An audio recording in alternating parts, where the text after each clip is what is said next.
Hey my friends, it's your old pal Jordan the Lion, and today we are in Lakeland, Florida. Our old pal Gene Odom invited me to come see some never before seen LYNYRD SKYNYRD footage. Daze with Jordan the Lion begins right now.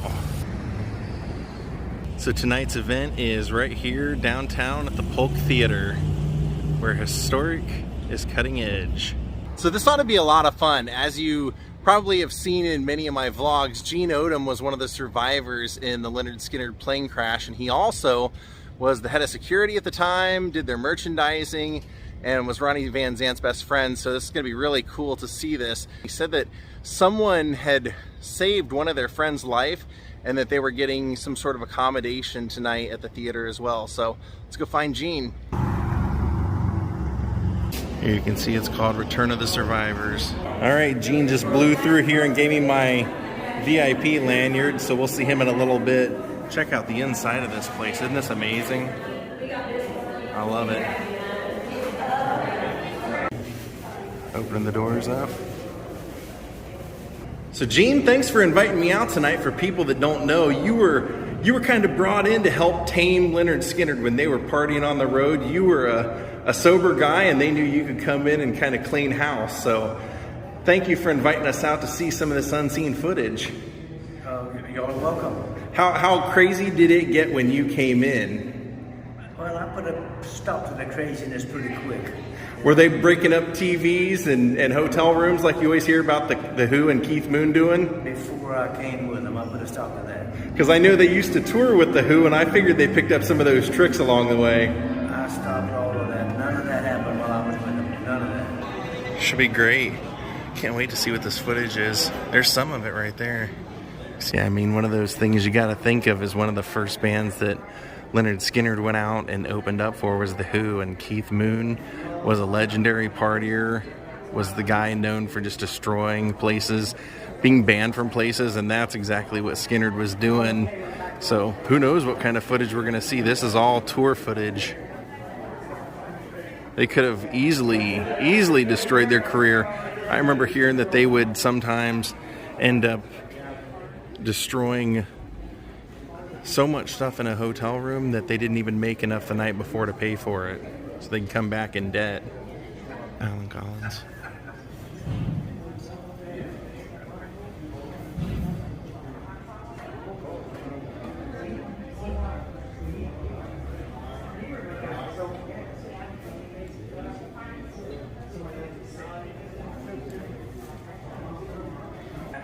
Take a look at this. Look at the balconies and everything up there. That's great. They had 99-cent movies in the summertime.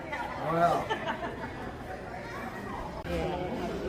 There's Gary Rossington.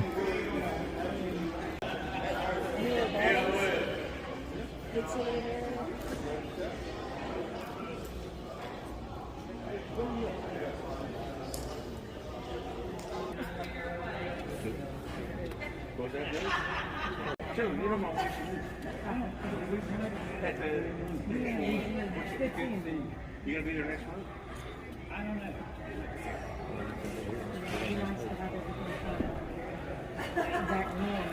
We'll be too normal by then. It's still scary. Yeah. Yeah, that was up there.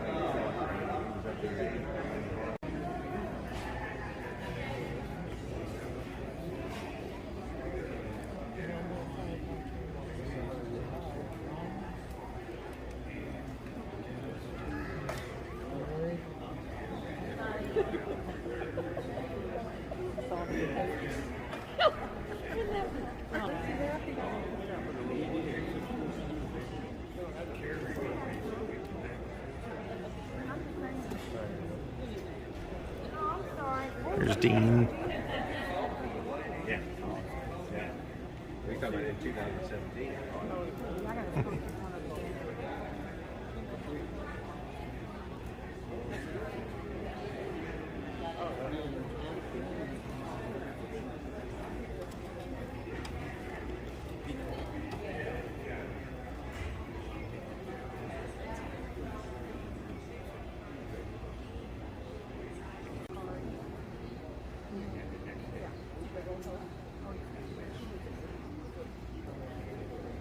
You know, my husband like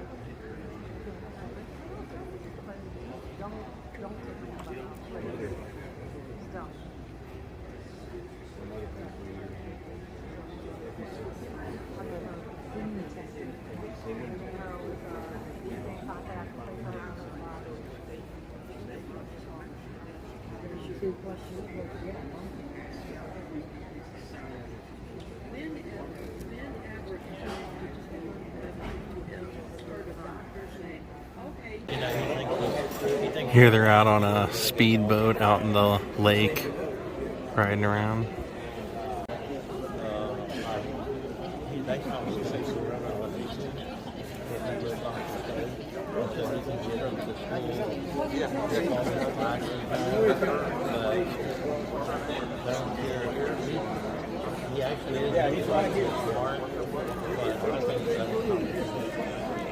Looks like they crashed the boat into some sort of bank or brush or something.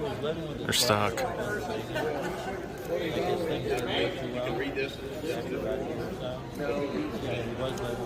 There they go.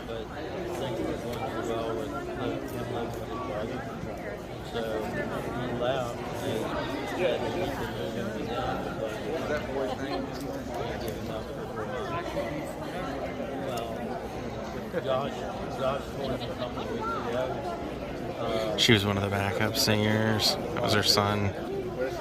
That's Steve.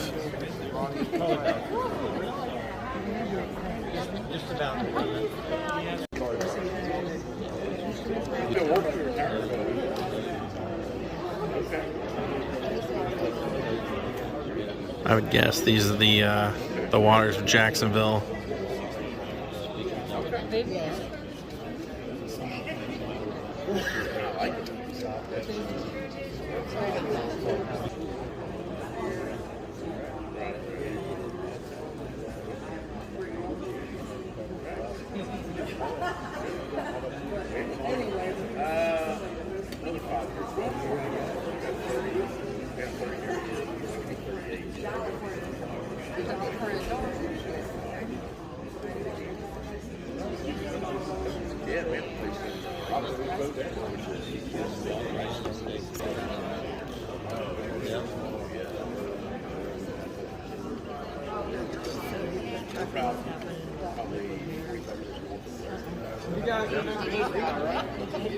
Talking about the plane crash, and then we're going to invite Gene and Craig up here after the movies.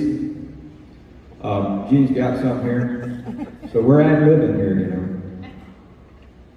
This goes for the responders everywhere. You don't think much of them until you need them, and they're saving your ass right there.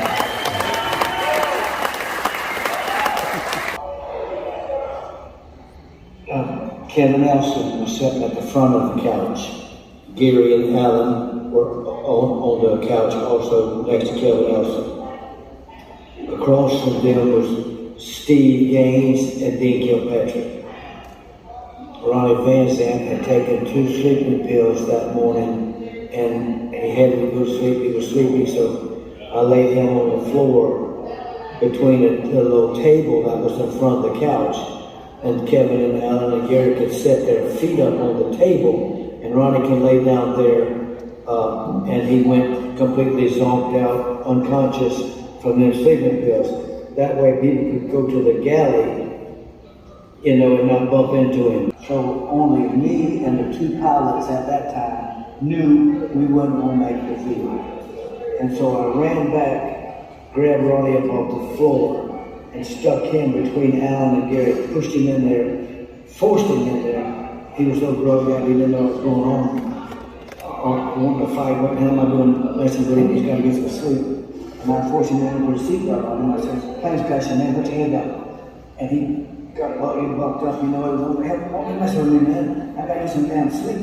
I said, the plane's crashing, man. I slapped him and gave him a pillow. I said, put your head down, and about that time, somebody said, trees, and we started hitting the trees, you know. They had to cut Alan's, Gary's, and Kevin Nelson's seatbelt to get them out, because they were kind of like upside down. And so those 3 seatbelts were cut. And when I saw those 4 seatbelts, the 3rd seatbelt wasn't cut. So I knew then Ronnie unsnapped the seatbelt. he possibly stood up. I don't know that. I'll have to ask Kevin Nelson on that. But if he'd have left the seatbelt snapped, he'd probably still be alive. Wow.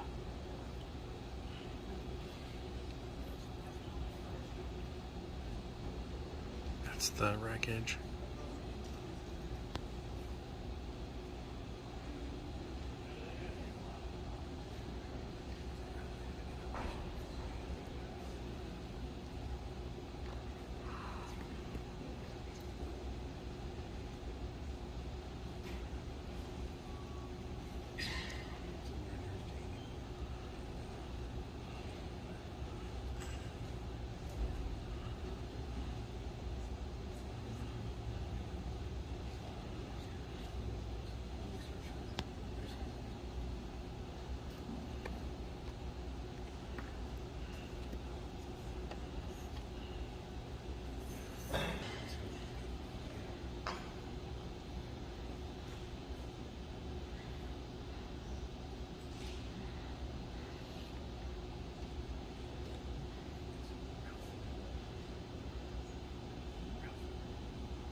Back in junior high school, I played guitar. I was in guitar bands, garage bands at the time.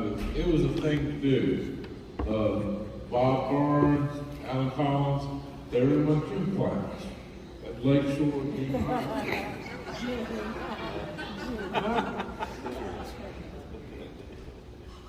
Okay, so I knew them. I was part of the musical community. Okay, and hindsight's 20/20. I had enough talent, and I could play in the garage bands, but I wasn't going to go anywhere. These guys had the talent, but at the same time, I could fix things. I'd take things apart and fix them. And so my guitar amps always worked. I made guitar cords. I made speaker cords that worked. I made guitar cabinets that looked beautiful. I was just into the music stuff. Somebody came by and said, "Mike," so I said, "Hey, if you need somebody to go on the road with you, why don't you give me a call?" This is summer '73. I was 19 years old. I was working in my best bud's girlfriend's mother's pizza party. And 2 weeks later, he gave me a call. And all of a sudden, I figured, hey, this would be great for a while. And ended up, it was a rocket ship. And I was with some woman, and I pulled into this Holiday Inn, and we decided to get us a room. And so I was at the front desk, and they said, asked me if I ever heard of the band The Who. I said, well, heck yeah, I heard of that band. And so they said, well, they're in the rooms here right next to where I'm going to put you. And I go, yeah, right. Holiday Inn in Kent, Ohio, yeah. So I pulls around there, and there's Joe and Kevin Elson, who were the only roadies, and they had just got off the Who tour. which is amazing that Joe did everything on that hoot for him, and Kevin, he was kind of the sound guy, and he didn't really like to do a lot of stuff. So I imagine Joe did just about everything, and they're unloading equipment out of there. And I said, who are y'all? Kind of like a hotel or band or something? They go, no, we're Lynyrd Skynyrd. And I go, I'd never heard of. Hell, I couldn't even pronounce it. It was a long time before I could even, who was that bad Lynyrd Skynyrd, So, I think it was Billy. This is what's smoking Polk do to you years later. So anyway, yeah. Here we get into the first topic of drugs. So Gary and Billy and Alan said to Joe, hey, ask that guy if he's got some weed, So I just happened to have me some of that, so it just happened to anyway. So yeah, I became kind of instant friends with these guys, So I was right there in the adjoining room, so that was right when the midnight special and all that stuff came aboard. And I was sitting there and I had this great big old pipe and a big old bowl pipe. I kept going, you want to smoke a bowl? So, they all, were pretty willing participants, So I just kind of partied with them, and they go, hey, come to this show with us, And it's, the first show is in Kent. So, we kind of parted ways, and Ed King called me at my house and asked me if I had some of that stuff to keep them awake on the drive, I think I could hook up with something, So they came out to my house, and Ed said, how would you like a job? And I go, doing what? So, we kind of parted ways, and then I get a phone call from a woman in West Palm, actually, and she goes, hey, didn't you run into that band Lynyrd Skynyrd? And I go, yeah, I did. She goes, they're playing New Year's Eve in Atlanta, Georgia. Why don't you meet me there? And I go, yeah, okay, cool. So I did, and they had given me some of those Lynyrd Skynyrd passes, the round ones with the skull and crossbone on it. So I showed up there, and after being with them for like 3 days, I kind of grew the concept of how to get in, So I used one of those passes, and said, I'm with the crew, and I just walk right in and pop up behind Ed King's amp and goes, hey Ed, what's going on, And after the show, he went to Ronnie's room and said, hey, I kind of told this guy from Ohio that I'd give him a job, and Ronnie looked at him like he was nuts, and said, the guy in Ohio, yeah, he was kind of an all right guy, but he's a Yankee, And what are you talking about, Ed? Well, yeah, you know what? I think he'd do pretty good. I really have a feeling about this guy. And Ronnie said, you better be right or I'll kick your ass. The next thing I know, I'm in this van and traveling to Florida, So I stay in this 8 days in with Bob Burns and Ed King and me, $8 a day, So we go out to the Hell House, we're out there rehearsing for a week, and then all of a sudden, Gary's turn to stay all night. But he acted like he was pulling teeth. He didn't want to do it, I go, man, I'm just staying there at the 8 days in, hell, I'll stay here, Gary's like, he's about to kiss me, So he goes out and pulls up a piece of cow poop and pulls out a mushroom out from under it, and gives me this mushroom. And Ronnie hands me a .22 rifle and says, here you go, Darko place.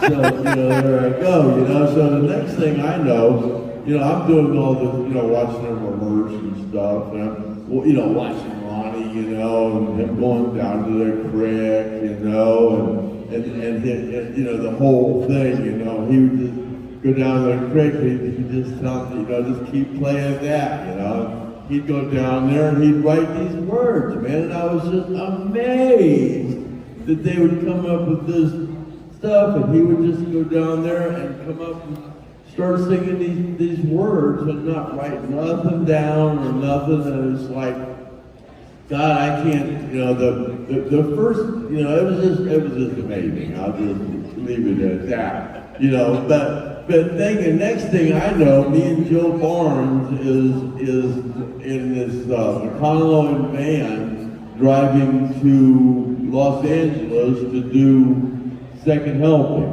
When we get to the record plant, I go in there, and I ate Black Beauties the whole way, and I had Joe Barnes scared to death. He said later in the back of the van, thought we were gonna wreck. We picked up a hitchhiker that pulled out a knife. So we get out there, and we unload the equipment, and I'm walking out of the damn record plant, and in walks John Lennon. And I said, "Do you know who you are?" And he laughed, and I went over and had breakfast across the street with him. And he went in and stuck his head in the door, and all the band seen him and come out and goes, "Where's John Lennon?" He's over there eating breakfast with Craig, you know. So that was kind of amusing.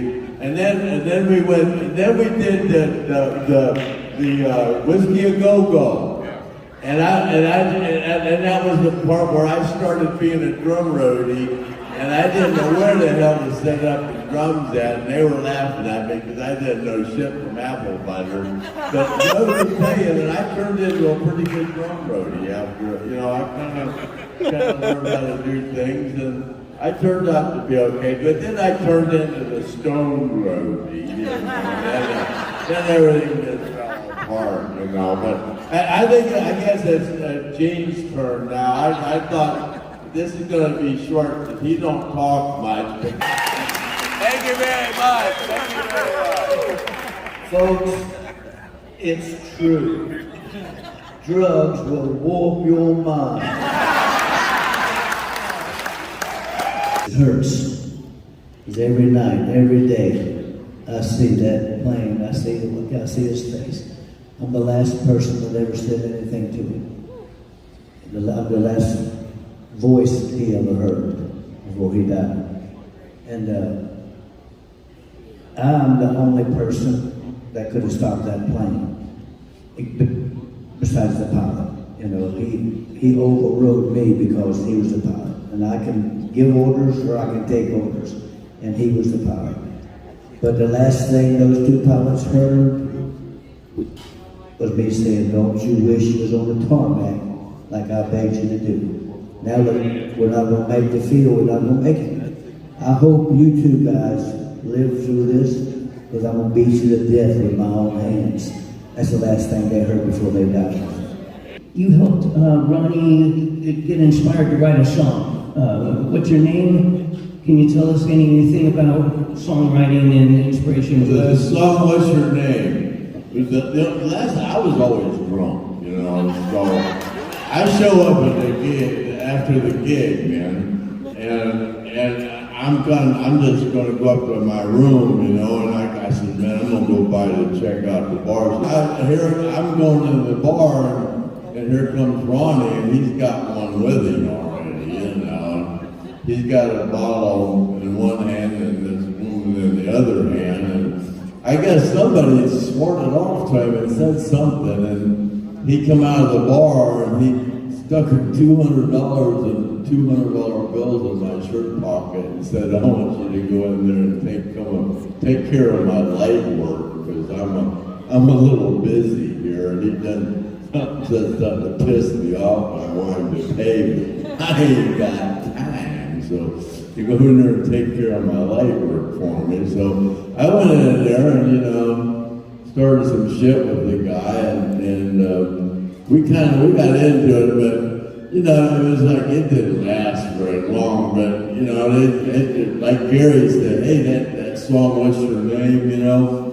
What happened, Gary? And Gary said, well, one of our crew guys, Craig Reed, he was down in the bar and they got in a fight with this guy and they figured we was all a bunch of long-haired rednecks, so they threw us out of the bar, you know? So that's about all I'd like to say about that. Just call me on the telephone. Ooh, baby, I love you. What more can I say? Ooh, baby, I need you. Listen for every day.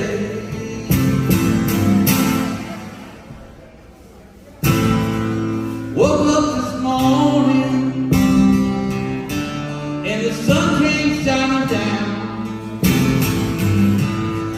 Found me wishing in a hotel bed. Mama, you could be around. You know I love you. Come on, y'all. Ooh, baby, I love you. What more can I say? Ooh, baby, I need you. Miss you more every day.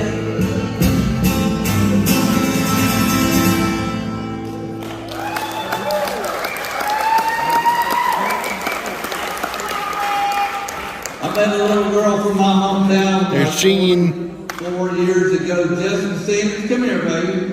Justin, she's my LYNYRD SKYNYRD girl. My love heart LYNYRD SKYNYRD girl. Yeah.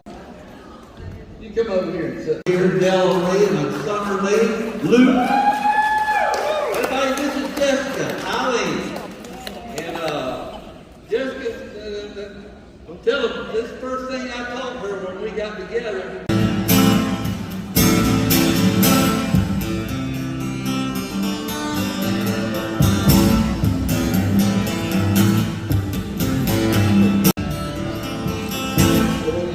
So far, to be so small, I never met a man more stranger. That love is like down, but I'm on my feet. Now I'm so much wiser. Cause I'm not afraid. Then you go back home. Let's ride for the bad man.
Listen closely to what I say, and if you do this, it'll help some sunny day. Yeah, well, Mom, do love understand? Baby, be a simple kind of man.